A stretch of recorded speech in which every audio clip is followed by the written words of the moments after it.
This is a Construction Tales brief safety topic. For this video, I'm going to discuss some of the dangers of electricity.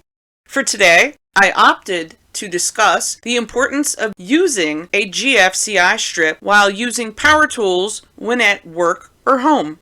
However, I'm aware that since this subject is in my wheelhouse, I can use my home run topic and branch circuit out to a variety of different topics. See what I did there? In future videos, I want to touch on the subject of arc blasts since it is indeed an interesting topic. It is in fact a real danger for electricians. For now, in this video, we shall next cover the importance of a GFCI strip.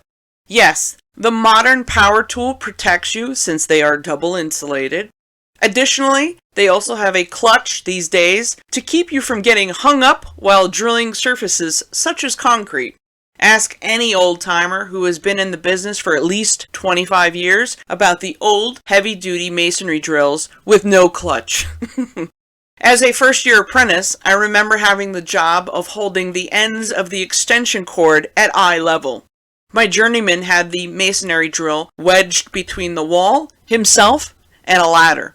The importance of this drill positioning strategy would soon be discovered not long after he started.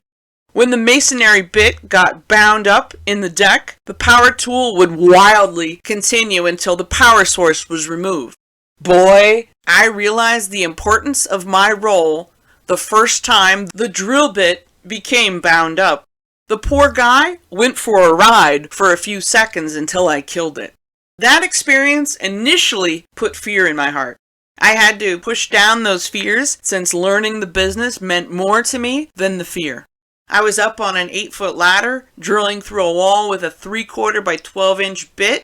I almost broke my wrist when the bit bound up while in the hole. I think my screams of agony were heard in the town next door. I learned real quick to put pressure on, but not too much pressure, and hold tight. Nowadays, you can penetrate a concrete wall with a battery-operated masonry power tool. Since I got sidetracked, let's move on and discuss the importance of using GFCI strips on the job. Prior to each use of your power tool, visually inspect the tool for any form of damage or leaking grease. Additionally, it is very important to make sure that the power tool cord is not worn, torn, ripped, or frayed. This also applies to the extension cord being used. If you see any of these poor conditions while using the power tool, remove them from service immediately. You may want to know what is a GFCI. GFCI stands for Ground Fault Circuit Interrupter. It is designed to essentially monitor the flow of electricity, open up the circuit if it detects any unusual path to ground, and de-energize the GFCI strip instantaneously. Envision in your mind that an electrical circuit flows as a loop, so to speak. If there is a difference in potential, the GFCI is designed to pick up the problem within 1/40th of a second. Once detected, it opens up the circuit and stops the flow of electricity for the entire GFCI strip. The difference in potential is basically a malfunction that causes electricity to leak to ground. This malfunction can be caused by a break in the wire's insulation, a driven nail that shorts out the wires, rolling over a device with a vehicle, etc. Once the loop's integrity is compromised, it is no longer contained strictly within the loop. If it is not quickly prevented, such as the tripping of the GFCI, that is exactly how people get electrocuted. After all, it only takes 50 milliamps to stop the heart if the electricity travels across the heart.